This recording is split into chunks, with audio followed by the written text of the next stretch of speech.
ನಮಸ್ಕಾರ ವೀಕ್ಷಕರೇ. ದಕ್ಷಿಣ ಕಾಳಿ ಸೇವಾಶ್ರಮ ಟ್ರಸ್ಟ್ ಒಂದು ಒಳ್ಳೆ ಕೆಲಸ ಮಾಡ್ತಾ ಇದೆ. ಆ ಕೆಲಸಕ್ಕೆ ನಾನು ಕೂಡ ಕೈ ಜೋಡಿಸೋಣ ಅಂತ ಇದ್ದೀನಿ. ಅದರಲ್ಲಿ ಮುಖ್ಯವಾಗಿ ಈಗ ಅವರು ಚಳ್ಳಕೆರೆನಲ್ಲಿ ಮಾಡ್ತಾ ಇರುವಂತ ಒಂದು ಪ್ರಾಜೆಕ್ಟ್, ಆ ಪ್ರಾಜೆಕ್ಟ್ ಅನ್ನೋದಕ್ಕಿಂತ ಜನರ ಅನುಕೂಲಕ್ಕೋಸ್ಕರ ಮಾಡಿಕೊಡ್ತಾ ಇರುವಂತ ಒಂದು ಸೇವೆ ಜೊತೆಗೆ ಬೇರೆ ಬೇರೆ ಯೋಜನೆಗಳು, ಜನರಿಗೆ ದಾರಿ ತೋರಿಸುವಂತ ಕೆಲಸ ಆಗಿರ್ಬೋದು, ಜಾಗೃತಿ ಮೂಡಿಸುವಂತ ಕೆಲಸ ಆಗಿರ್ಬೋದು, ಇಂಥದ್ದೆಲ್ಲ ಆ ಜಾಗದಿಂದ ಶುರು ಆಗ್ತಾ ಇದೆ. ಅದ್ರ ಜೊತೆಗೆ ಜನ ಉಳ್ಕೊಳ್ಳೋದಕ್ಕೆ ಆಶ್ರಮಗಳ ವ್ಯವಸ್ಥೆ ಅನ್ನೋದು ಕೂಡ ಆಗ್ತಾ ಇದೆ. ಇದ್ರ ಬಗ್ಗೆನೂ ಕೂಡ ನಿರ್ಭಯಾನಂದ ಸ್ವಾಮೀಜಿಗಳು ಕೆಲವಷ್ಟು ವಿಷಯಗಳನ್ನ ತಿಳಿಸಿದ್ರು. ಸದ್ಯಕ್ಕೆ ತಾವರೆಕೆರೆ ನಾನು ಹೇಳದ್ನೆಲ್ಲ ಸತ್ಸಂಗ ನಡೆಸುವಂತ ಜಾಗ, ಆ ಜಾಗದಲ್ಲಿ ಈ ವಿಷಯಗಳು ಡಿಸ್ಕಷನ್ ಆಯ್ತು. ಇದರಲ್ಲೂ ನಿರ್ಭಯಾನಂದ ಸ್ವಾಮಿಗಳು ಈ ವಿಷಯಗಳನ್ನ ಮಾತಾಡಿದ್ರು. ಓಂ ಜನನೇ ಶಾರದಾಂ ದೇವಿ ರಾಮಕೃಷ್ಣ ಜನಗುರು ಪಾದಪದ್ಮೇ ತಯೋಶ್ರಿತ್ವ ಪ್ರಣಮಾಮಿ ಮುಹುರ್ಮುಹುಃ. ನಮಃ ಶ್ರೀ ಯತಿರಾಜಾಯ ವಿವೇಕಾನಂದ ಸೂರಯೇ ಸಚ್ಚಿತ್ ಸುಖ ಸ್ವರೂಪಾಯ ಸ್ವಾಮಿಯೇ ತಾಪಹಾರಿ. ಪರಮ ಪ್ರೀತಿಯ ಸೋದರ ಸ್ವಾಮಿ ಯೋಗೇಶ್ವರಾಜಿ ಮಹಾರಾಜ್, ಮತ್ತೊಬ್ಬರು ಆಧ್ಯಾತ್ಮಿಕ ಸೋದರ ಸನ್ಮಾನ್ಯ ಶ್ರೀ ಗೋಪಾಲ್ ಕೃಷ್ಣ ಅವರೇ, ಸೋದರಿ ವಿಜಯಲಕ್ಷ್ಮಿ ಅವರೇ, ಸನ್ಮಾನ್ಯ ಜಗ್ಗಾರೆಡ್ಡಿ ಅವರೇ, ಶ್ರೀಮಾನ್ ಸ್ವಾಮಿ ಅವರೇ, ಶ್ರೀಯುತ ದಿನೇಶ್ ಅವರೇ, ಇನ್ನು ಹೆಸರು ಗೊತ್ತಿಲ್ಲದೆ ಆದರೆ ಈ ಮಹಾನ್ ಕಾರ್ಯದಲ್ಲಿ ತೊಡಗಿಸಿಕೊಂಡಿರ್ತಕ್ಕಂಥ ಗೌರವಾನ್ವಿತ ಅತ್ಯಂತ ಆತ್ಮೀಯ ಆಧ್ಯಾತ್ಮಿಕ ಬಂಧುಗಳು, ಈ ಕ್ಷಣದಲ್ಲಿ ದಕ್ಷಿಣ ಕಾಳಿ ಸೇವಾ ಆಶ್ರಮ ಟ್ರಸ್ಟ್ ಇದರ ವೆಬ್ಸೈಟ್ ಉದ್ಘಾಟನೆ ಮಾಡುವುದಕ್ಕೆ ನನಗೆ ಬಹಳ ಖುಷಿಯಾಗಿದೆ. ಇದೊಂದು ಮಹಾನ್ ಯೋಜನೆ.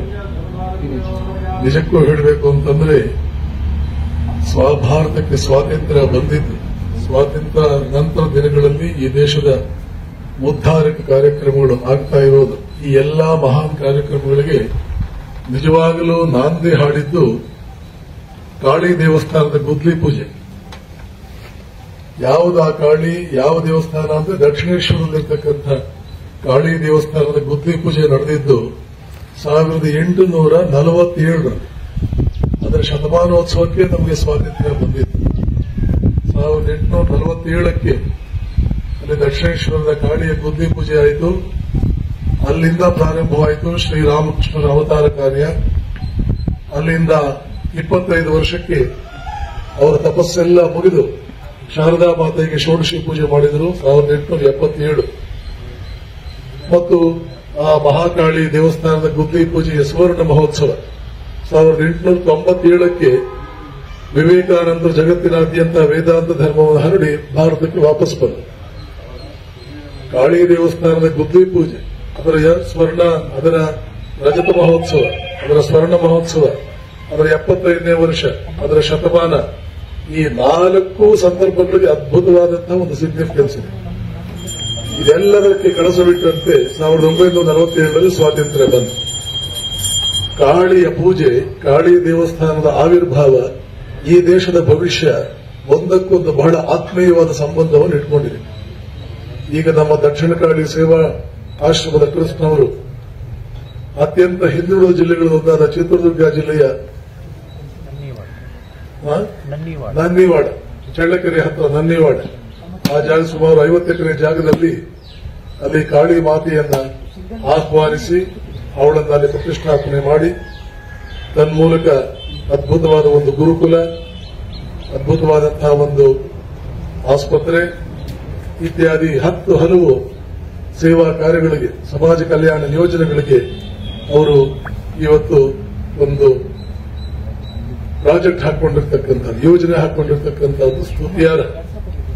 ಈ ಜನರ ಉತ್ಸಾಹ ನೋಡಿದ್ರೆ ಮತ್ತು ಅವರಿಗೆ ಈ ಕಾರ್ಯಕ್ರಮ ಮಾಡಬೇಕು ಅಂತ ಅಂದಾಗ ತನ್ನಿಂದಾನೇ ದೈವಿ ಕೃಪೆ ಯಾವ ರೀತಿಯಲ್ಲಿ ಆಗ್ತಾ ಇದೆ ಪ್ರತಿಯೊಂದು ಹೆಜ್ಜೆಯಲ್ಲಿ ಅನ್ನೋದನ್ನು ನೋಡಿದ್ರೆ, ಅವರಿಗೆ ಸಿಗ್ತಾ ಇರತಕ್ಕಂಥ ಪ್ರೇರಣೆಗಳನ್ನು ನೋಡಿದ್ರೆ, ಸ್ಫೂರ್ತಿ ಪ್ರಚೋದನೆಗಳನ್ನು ನೋಡಿದ್ರೆ ಇದು ಬಹಳ ಬೃಹತ್ ಕಾರ್ಯಕ್ರಮ ಆಗಿರಬಹುದು. ಆದರೆ ಭಗವತಿಯ ಕೃಪೆ ಇವರ ಮೇಲೆ ಸ್ಪಷ್ಟವಾಗಿದೆ. ಆದ್ದರಿಂದ ನಿಸ್ಸಂಶಯವಾಗಿ ಕೆಲವೇ ವರ್ಷಗಳಲ್ಲಿ ಅವರು ನಿರೀಕ್ಷೆ ಮಾಡಿದಕ್ಕಿಂತ 10 ಪಟ್ಟು ಸುಲಭವಾಗಿ ಈ ಕಾರ್ಯಯೋಜನೆ ಕೈಗೊಳ್ಳುವುದು. ನನಗಂತೂ ಅದರ ಯಾವ ಸಂಶಯವೂ ಇಲ್ಲ. ಈ ಕಾರ್ಯಕ್ರಮ ಕೈಗೂಡಲಿ, ಅದಕ್ಕೆ ರಾಮಕೃಷ್ಣಾಶ್ರಮದವರು, ನಾನು ವಿಶೇಷವಾಗಿ ಮತ್ತು ನನ್ನ ಸೋದರ ಯೋಗೇಶ್ವರಾನಂದಜಿ, ಇನ್ನು ಇಡೀ ಕರ್ನಾಟಕದ ಎಲ್ಲ ರಾಮಕೃಷ್ಣಾಶ್ರಮದ ಸಾಧು ವರ್ಗ 100ಕ್ಕೆ 100 ಪ್ರೋತ್ಸಾಹ ಕೊಡುತ್ತೆ. ಏಕೆ ಅಂತಂದ್ರೆ ಒಂದು ರೀತಿಯಲ್ಲಿ ರಾಮಕೃಷ್ಣ ಮೂವ್ಮೆಂಟ್ನ ಪ್ರಾರಂಭ ಕೂಡ ಕಾಳಿಯ ಪೂಜೆಯಿಂದಲೇ ಪ್ರಾರಂಭ ಆಗಿದೆ. ಆ ಪೂರ್ವ ವಂಗದೇಶದಲ್ಲಿರ್ತಕ್ಕಂತಹ ಕಾಳಿ ಅವಳೇ ದಕ್ಷಿಣ ಭಾರತಕ್ಕೆ ಬಂದು ಇಲ್ಲಿ ಒಂದು ಕಡೆ ನೆಲೆಸಿ ಈ ಭಾಗದಲ್ಲಿ ಅದು ಬಹಳ ಹಿಂದುಳಿದ ಜಾಗ, ಈ ಚಳ್ಳಕೆರೆ ಇತ್ಯಾದಿ ಭಾಗಗಳು ಬಹಳ ಹಿಂದುಳಿದ ಜಾಗ.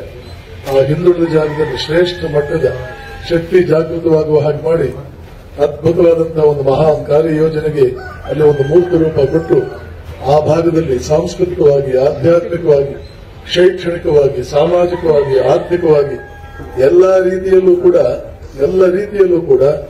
ಮಹಾನ್ ಉತ್ಕ್ರಾಂತಿ ಆಗುವ ರೀತಿಯ ಕಾರ್ಯಕ್ರಮಗಳು ನಡ್ಕೊಂಡು ಬರಲಿ ಅಂತ ಹೇಳಿ ನಾನು ಭಗವಾನ್ ಶ್ರೀರಾಮಕೃಷ್ಣರಲ್ಲಿ, ಮಹಾಮಾತೆ ಶಾರದಾದೇವಿಯವರಲ್ಲಿ, ಪೂಜ್ಯಪಾದ ಶ್ರೀಮತ್ ಸ್ವಾಮಿ ವಿವೇಕಾನಂದರಲ್ಲಿ ಮತ್ತು ದಕ್ಷಿಣೇಶ್ವರದ ಭವತಾರಣಿಯಲ್ಲಿ ಮತ್ತೆ ಇಲ್ಲಿ ಬಂದು ನೆಲೆಸ್ತಾ ಇರತಕ್ಕಂತಹ ಭವತಾರಣಿಯ ಇನ್ನೊಂದು ರೂಪ ದಕ್ಷಿಣ ಕಾಳಿ ಮಹಾಮಾತೆಯಲ್ಲಿ ಅತ್ಯಂತ ಹೃತ್ಪೂರ್ವಕವಾಗಿ ಪ್ರಾರ್ಥನೆ ಮಾಡಿಕೊಳ್ತೇನೆ. ಈ ಕಾರ್ಯಕ್ರಮದ ಹಿನ್ನೆಲೆಯಲ್ಲಿರ್ತಕ್ಕಂಥ ಮಹಾನ್ ಭಕ್ತರು, ಸೋದರರು ನೀವೇನಿದ್ದೀರಿ, ಇದೇ ಉತ್ಸಾಹ, ಇದೇ ಭಕ್ತಿ, ಇದೇ ಶ್ರದ್ಧೆಯಿಂದ ಮುಂದುವರೆದ್ರೆ ನಿಮಗೆ ನಂಬಿಕೆಗೆ ಬರುವುದಿಲ್ಲ. ಅಷ್ಟು ಅದ್ಭುತವಾದ ರೀತಿಯಲ್ಲಿ ನಿಮ್ಮಿಂದ ಕಾರ್ಯಗಳು ನಡೆಯುತ್ತಿವೆ ಅನ್ನುವ 100ಕ್ಕೆ 100 ಖಾತ್ರಿ ನಮ್ಮಲ್ಲಿದೆ. ನಿಮ್ಮ ಕಾರ್ಯಯೋಜನೆ ಯಶಸ್ವಿಯಾಗಲಿ ಅಂತ ನಾನು ನಿಮಗೆಲ್ಲ ಹಾರೈಸಿ ನನ್ನ 4 ಮಾತುಗಳಿಗೆ ಮುಕ್ತಾಯ ಹಾಕ್ತೇನೆ. ಜೈ ರಾಮಕೃಷ್ಣ. ಅವ್ರಿಗೆ ಸಪೋರ್ಟ್ ಮಾಡಬೇಕು ಅನ್ನೋರು ದಕ್ಷಿಣ ಕಾಳಿ ಸೇವಾಶ್ರಮ ಟ್ರಸ್ಟ್ ಈಗ ಸದ್ಯಕ್ಕೆ ಶುರು ಮಾಡ್ತಾ ಇರುವಂತಹ ಪ್ರಾಜೆಕ್ಟ್ಗಳಿಗೆ ಸಪೋರ್ಟ್ ಮಾಡಬೇಕು ಅನ್ನೋರು ದಯವಿಟ್ಟು ನಿಮ್ಮ ಕೈಯಲ್ಲಿ ಆದಷ್ಟು ಸಹಾಯ ಮಾಡಿ.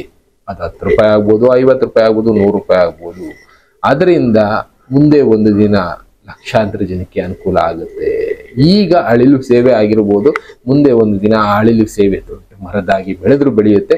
ಅಂಥದ್ದಕ್ಕೆ ನಿಮ್ಮದು ಒಂದು ಪಾತ್ರ ಇರ್ಲಿ ಅನ್ನೋದಷ್ಟೇ ನಾನು ತಿಳಿಸ್ತಾ ಇರೋದು. ಇಲ್ಲಿ ನಿರ್ಭಯಾನಂದ ಸ್ವಾಮಿಗಳು ಅದನ್ನೇ ಹೇಳಿದ್ದು. ಆ ವಿಷಯಗಳ ಬಗ್ಗೆ ಚರ್ಚೆನೂ ಮಾಡಿದ್ದೀವಿ. ನಿಮ್ಮ ಕೈಲಾದಷ್ಟು ಸಹಾಯ ಅನ್ನೋದನ್ನ ಮಾಡಿ. ಸಹಾಯ ಅನ್ನೋದಕ್ಕಿಂತ ಒಂದು ಪುಣ್ಯದ ಕೆಲಸಕ್ಕೆ ನಿಮ್ಮದು ಒಂದು ಪಾಲು ಅನ್ನೋದು ಇರ್ಲಿ ಅನ್ನೋದಷ್ಟೇ ನನ್ನ ಅಭಿಪ್ರಾಯ. ಇನ್ನು ಉಳಿದಿದ್ದು ನಿಮಗೆ ಬಿಟ್ಟಿದ್ದು. ಇನ್ನ ಬೇರೆ ಬೇರೆ ವಿಷಯಗಳನ್ನ ನಾನು ತಿಳಿಸ್ತಾ ಹೋಗ್ತೀನಿ. Thank you. ಮತ್ತೆ ಸಿಗ್ತೀನಿ. ಗುಡ್ ಬಾಯ್.